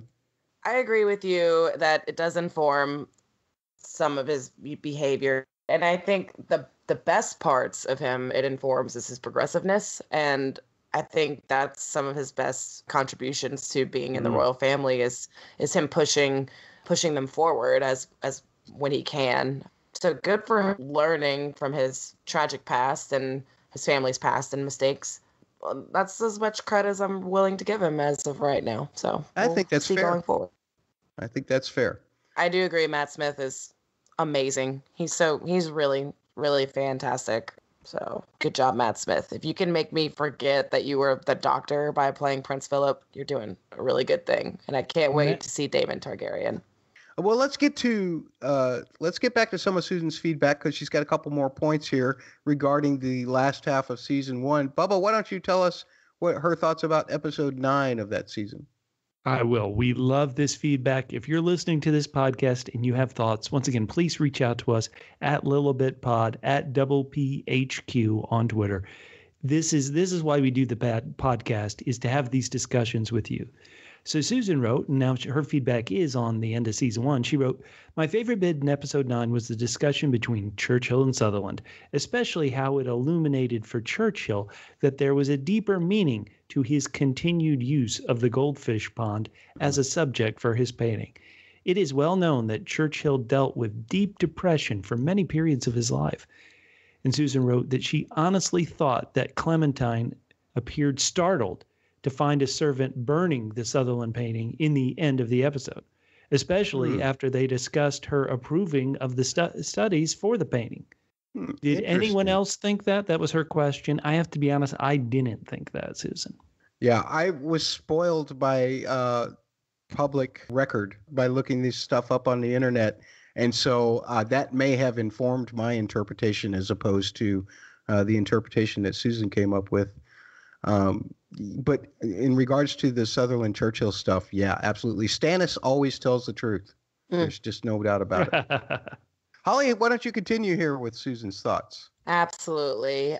Susan goes on the final episode titled Gloriana Me, reflecting on the origin of the name and the reference to the Queen. Gloriana was a name used for the first Queen Elizabeth. It originated in the epic poem by Edmund Spenser written for Queen Elizabeth in her role as the Virgin Queen wedded to her kingdom. Subsequently, it was frequently applied to Queen Victoria, present Queen Elizabeth. Thunder. In my mind, it speaks to the devotion each of these women made to their role as the monarch and the sacrifices that went along with that. Susan goes on, I think Elizabeth was really put into an impossible position in regards to Margaret and Peter in this episode. I agree with Holly that both Philip and David seem to completely reverse their positions in a way I found somewhat inconsistent with their characters, and the Prime Minister's cabinet consisted of a bunch of hypocrites regarding divorce, marriage, and the church. Yes. Thank you, Susan, for agreeing with me. Excellent points there. Susan concludes by saying, I'm going to address the question about Philip versus Porchy within a Song of Ice and Fire reference. Yay. Remember how Barristan Selmy reflected on Quentin Martell as he thought about how Daenerys was a young girl? She still yearned for poetry, passion, and laughter. She wants fire, and Dorne sent her mud. My. I think an apt analogy to the Philip versus Porchy situation. Porchy is mud. Ouch. Porchy. Yeah, no kidding. You guys want to get into the history of the events that we saw in these 5 episodes? Yeah, Matt, you always set the record straight, and that's what I love. So why don't you take us through kind of the truth of what happened during the time period that these 5 episodes cover? All right. Well, I will put links again in the show notes for all of these things. But in season 2, episode 1, Misadventure, when the Suez Crisis begins with Nasser actually Nasserizing the Suez Canal, that happened on July 26, 1956. Also in that same episode on October 29th, 1956 is when Israel invaded Egypt, and the British and French forces joined in 2 days later. In the second episode, A Company of Men, you look to November 22nd, 1956, where Philip actually opened the Olympic Games in Melbourne, Australia. In season 2, episode 3, Libsyn, on January 9th, 1957, that is when Anthony Eden resigned as prime minister on grounds of health, though many suspected it was aided by the Conservative Party's criticism of the Suez Crisis. We go back to the first episode between 1956 and 57 and the possible affair. On the front page of February 8th, 1957, an article by Joan Graham of the Baltimore Sun, London's bureau, described what was happening with Philip and Elizabeth as a vague, unhappy discontent, and that was spreading in Britain about the royals themselves.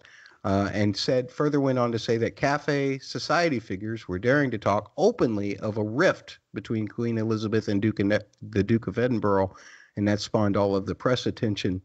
On February 22nd, in the Lisbon episode, the announcement is made that the Duke of Edinburgh would be elevated to Prince Philip, Duke of Edinburgh. And in the show, we know why the character of Elizabeth did it. There are other theories in real life that do not necessarily point to that.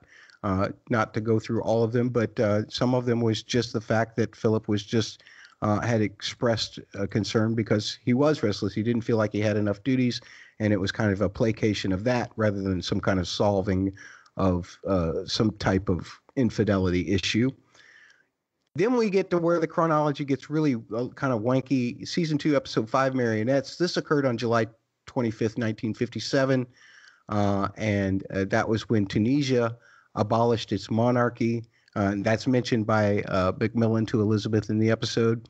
Also in Marionettes, sometime in August of 57, that's when Lord Altrincham wrote his article in his own publication, and it attacked the Queen's style of speaking as a pain in the neck, which was quoted in that episode, and blamed those around her for the content of her speeches by saying the personality conveyed by the utterances which are put into her mouth is that of a priggish schoolgirl, captain of the hockey team, a prefect, and a recent candidate for confirmation.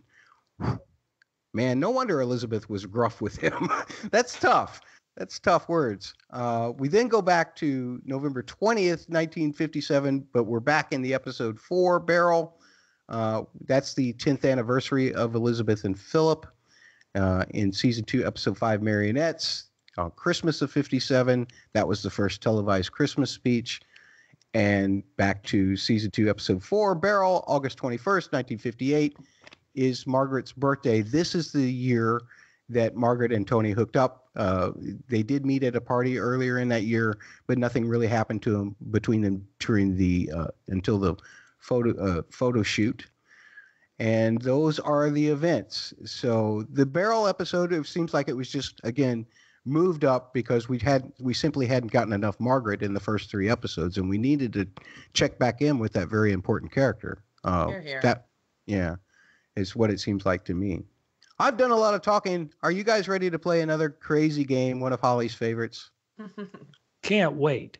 Let's play One Lump or Two, where we try to figure out which character needs the most sugar in their tea. We pick 2 characters, and again, 2 people argue them. Usually the third person decides who's right or who's wrong. But ultimately, you are the ones who are right. You are the ones who decide who is right and who is wrong in these arguments, because we put out polls at Lilibet Pod on Twitter. You'll also find them on @theword double, the letters PHQ on Twitter, who retweets them with regularity. and we appreciate that.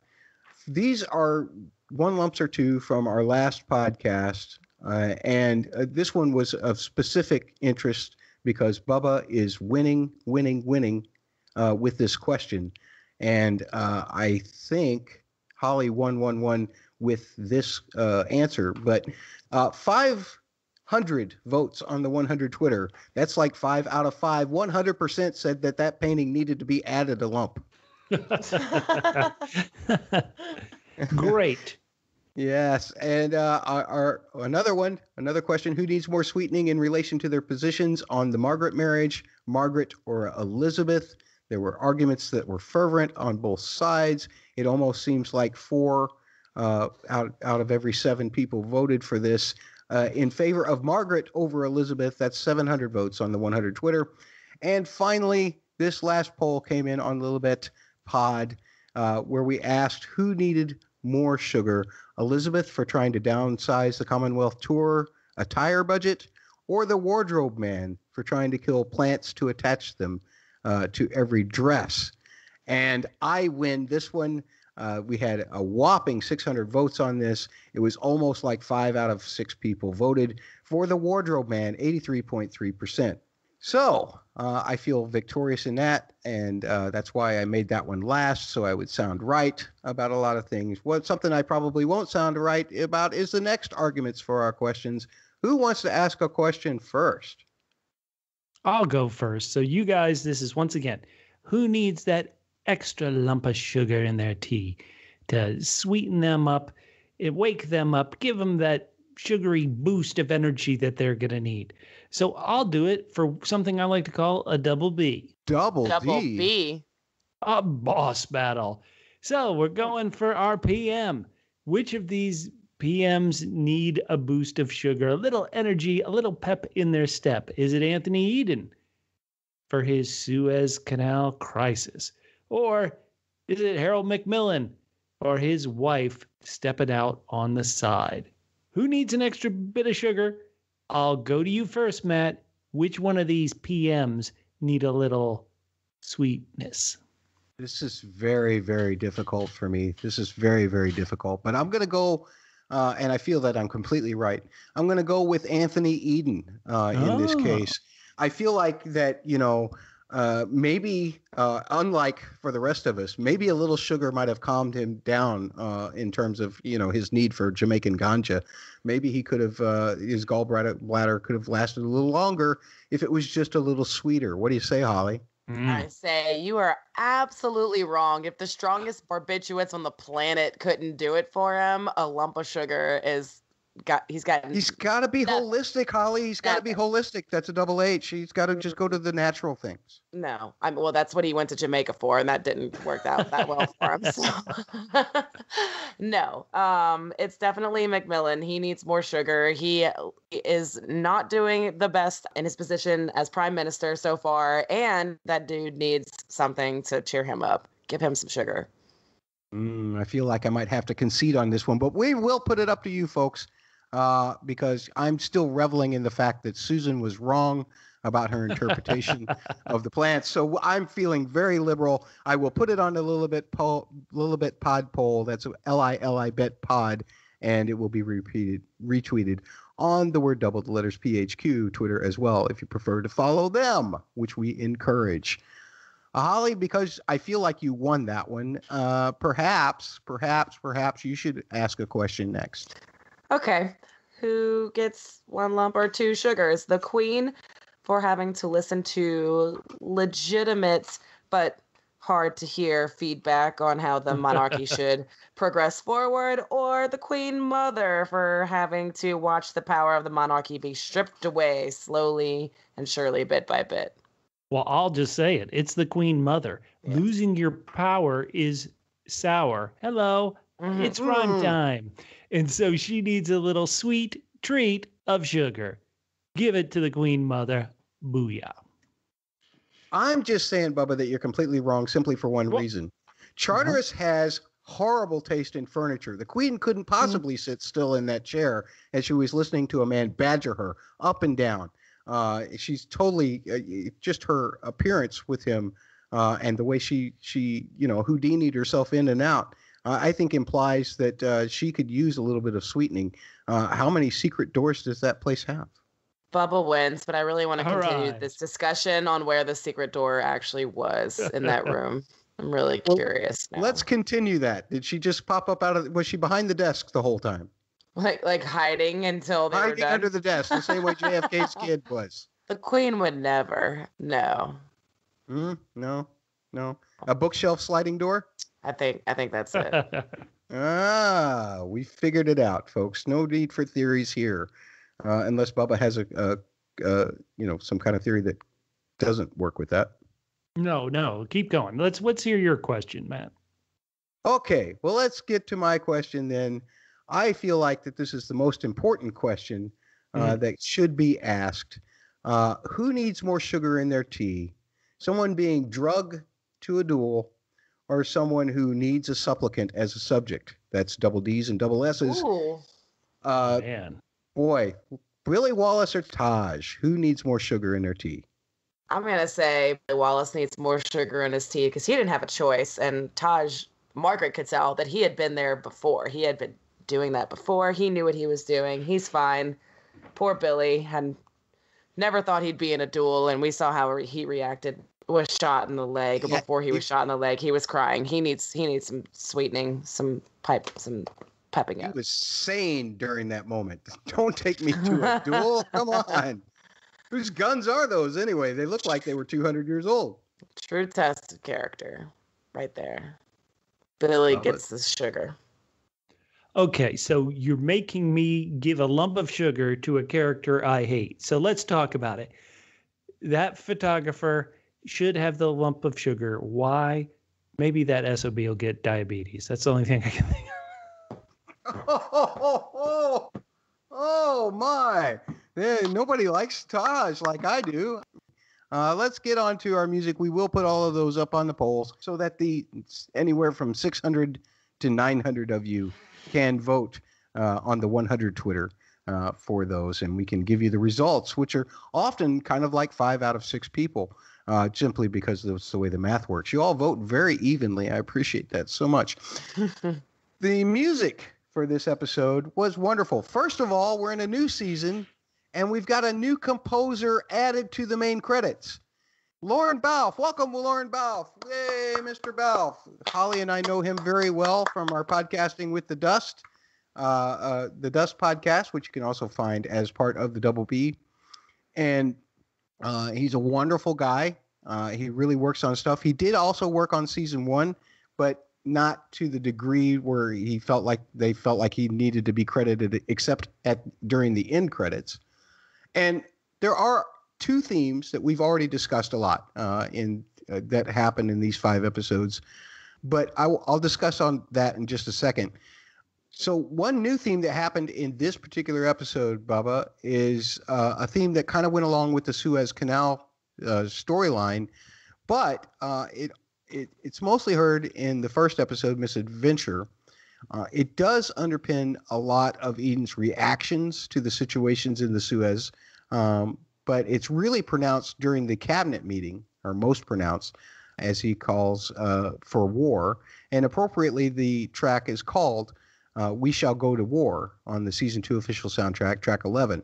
And it sounds like this.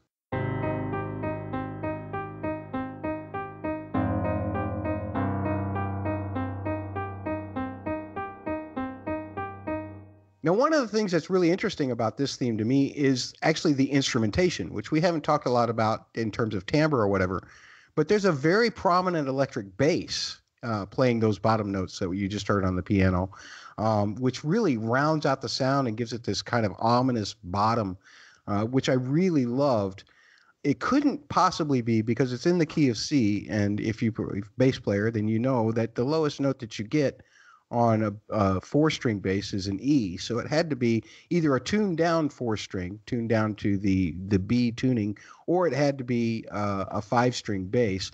Couldn't tell you exactly what kind of bass it was. I do have a friend in Washington, D.C., plays for Vanessa Williams, baby Al Caldwell. He could probably tell you right on the spot. My ears aren't that good, so you'll just have to take for granted that the extent of my knowledge, is that it's basically just a 5-string bass or at least a tuned down bass. One of the things that's also interesting about it is that line, that staccato line that's happening with it, which creates a lot of tension, and it's built on a minor scale.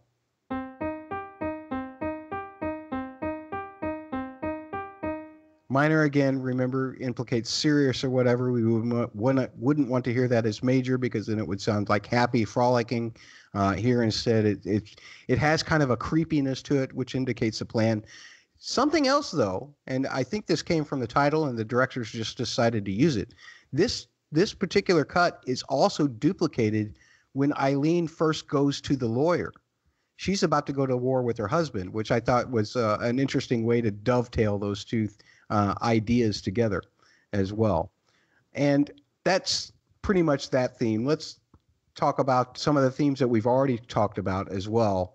In the first 5 episodes, we talked about Duck Shoot from the season 1 official soundtrack. Here you hear it at the end of episode 2 of season 2, as Philip's looking out and he's missing home after the messages are exchanged. And to me, it feels like it's a put there as a recall for the first time that it was used, when Philip and George were actually talking about it a little bit and his responsibility. You also hear it at the end of the Marionettes episode, when the Queen Mother is talking about how they've given up everything. And I feel like that's the representation of how this crown and the moves that it's making is affecting the family, which we've seen it used for in the earlier season. You also hear the anointing theme from season 1 as well. It's the other theme that we talked about in the second half of season 1. There's a really notable version of this that happens in the first episode of season 2. This is something that I feel like Lauren Balfe actually did, because one thing that he likes to do is he likes to compartmentalize a lot of what's happening with themes, and he will use the chord progression separately from the melody, and the melody separately from the chord progression. And in this case, what he did was he changed the chord progression underneath the melody. So essentially the melody is carrying the Elizabeth side of it. And as she finds the picture, we get the harmony implies that something is wrong there, like this.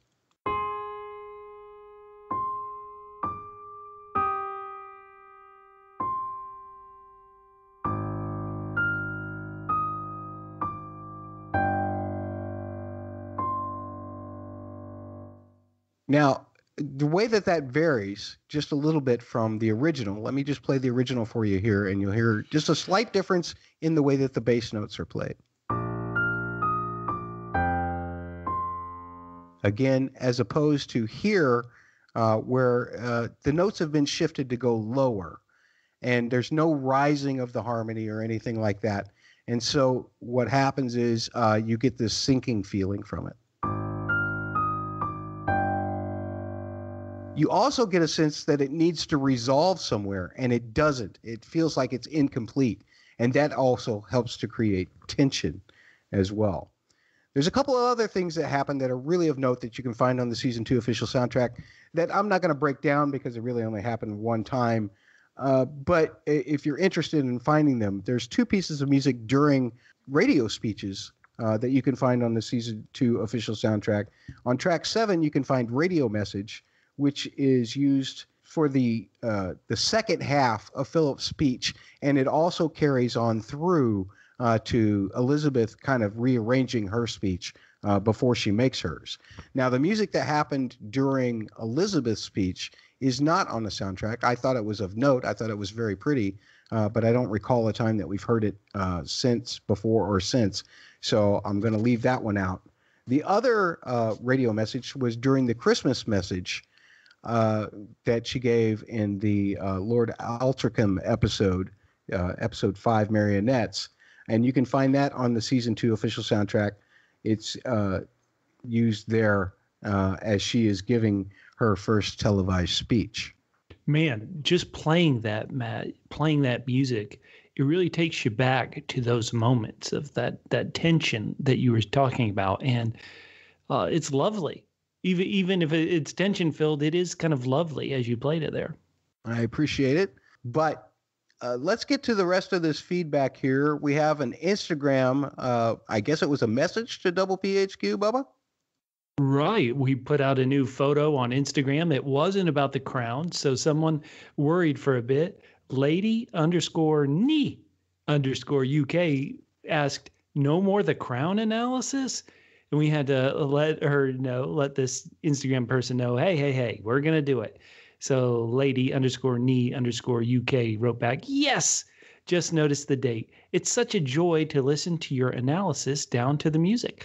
I was just worried that you stopped after season 1. Thank you. Well, thank you for giving that feedback. And we're going to be here through every season of The Crown. Yes, we are. And you might not know The Crown as well as some people who are listening.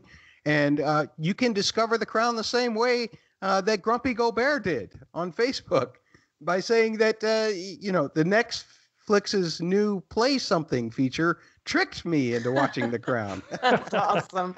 Oh, poor Grumpy Gobert. Oh, that's terrible. Oh, we love you, man. We love you. Thanks for being a Double L. Double L? A loyal listener. Oh, yeah.